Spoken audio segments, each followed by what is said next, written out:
የስልጣን ጊዜው የተጠናቀቀው የትግራይ ሰራዊት አስተዳደር ተጨማሪ ዓመት ሊቆይ እንደሚችል ተገለጸ። በፕሪቶሪያው ስምምነት መሰረት የትግራይ የቀድሞ ተዋጊዎችን ትጥቅ የማስፈታትና ከህብረተሰቡ ጋር የመቀላቀል ሂደት በአግባቡ እንዳልተተገበረ ጠቅላይ ሚኒስትር አብይ ገለጹ። በተጨማሪም የህዳሴ ግድብ በ6 ወር ውስጥ ተጠናቆ ሊመረቅ እንደሚችል አመልክተዋል። ኢትዮጵያ የባህር በር ለማግኘት ከኤርትራ ጋር ግጭት ውስጥ የመግባት ሀሳብ እንደሌላት ጠቅላይ ሚኒስትር አብይ ገለጹ። እነዚህና ሌሎች ተጨማሪ መረጃዎችን ይዘን ቀርበናል። አብራችሁን ቆዩ።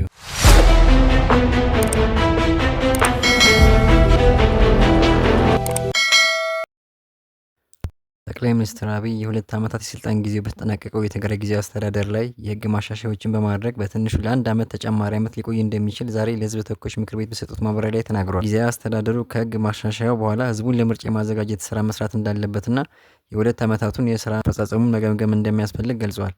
መንግስታችን በዚህ ጉዳይ ዙሪያ ከጊዜያዊ አስተዳደሩና ከሌሎች ባለድርሻ አካላት ጋር ውይይት እያደረገ መሆኑን የጠቀሱት አብይ በሂደቱ በአንዳንድ የጊዜያዊ አስተዳደሩ ተሿሚዎች ላይ ሽግሽግ ሊኖር እንደሚችል ጠቁመዋል። ጠቅላይ ሚኒስትር አብይ በፕሪቶሪያው ግጭት ማቆም ስምምነት መሰረት የትግራይ የቀድሞ ተዋጊዎችን ትጥቅ የማስፈታት የመበተንና ከህዝቡ ጋር የመቀላቀል ሂደት በአግባቡ እንዳልተተገበረ ህዝብ ተወካዮች ምክር ቤት ስብሰባ ላይ ተናግሯል። አብይ ለክልሉ ልማት መዋል የሚገባው በቢሊዮኖች የሚቆጠር ገንዘብ በየወሩ ለቀድሞ ተዋጊዎች እየዋለ እንደሚገኝ ለምክር ቤቱ በሰጡት ማብራሪያ ላይ ገልጿል። ኢትዮጵያ የባህር በር ለማግኘት ስትል ኤርትራን የመውረር ወይም ከኤርትራ ጋር ግጭት ውስጥ የመግባት ሀሳብ የላትም ሲሉ ጠቅላይ ሚኒስትር አብይ ዛሬ ከህዝብ ተወካዮች ምክር ቤት አባላት ለተነሱላቸው ጥያቄዎች በሰጡት ምላሽ ማብራሪያ ላይ ተናግረዋል። ኢትዮጵያ ፍላጎት በባህር በር ዙሪያ በሰጥቶ መቀበል መርህ ንግግር ማድረግ መሆኑን ገልጸዋል። ለቀይ ባህር መዳረሻ ማግኘት ለኢትዮጵያ የህልውና ጉዳይ መሆኑን የተናገሩት አብይ ኢትዮጵያ ችግሯን በሰላማዊ መንገድ ብቻ መፍታት እንደምትፈልግ አረጋግጠዋል።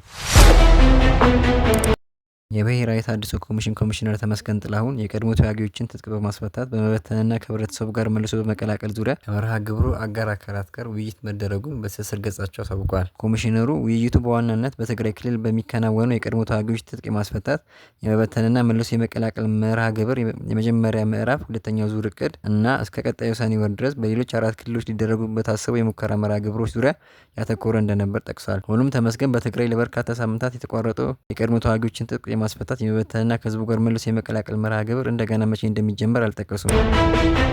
የአዲስ አበባ ከተማ አስተዳደር ገቢዎች ቢሮ ከ149 ሚሊዮን ብር በላይ ያልተከፈለ የግብር ዕዳ ያለባቸው 8 ግብር ከፋዮች ከሀገር እንዳይወጡ ለኢሚግሬሽንና ዜግነት አገልግሎት ስም ዝርዝራቸውን ማስተላለፉን አስታውቋል።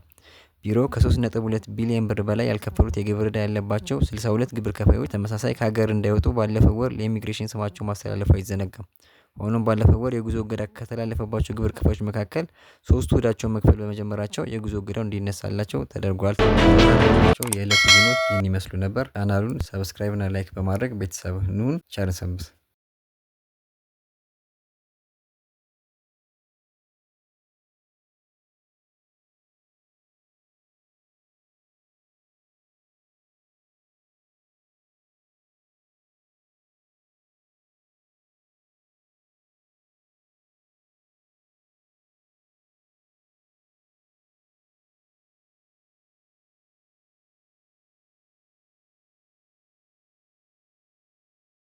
መጋቢት የመጀመሪያ ሳምንት በመቀሌና ዕዳጋ ሐሙስ የተሃድሶ ማሰልጠኛዎች እንደገና እንደሚቀጥል ቀደም ሲል ገልጸው የነበረ ቢሆንም መርሃ ግብሩ ግን ለጊዜው ባልተገለጠ ምክንያት በታሰበው ጊዜ ሳይጀመር ቀርቷል።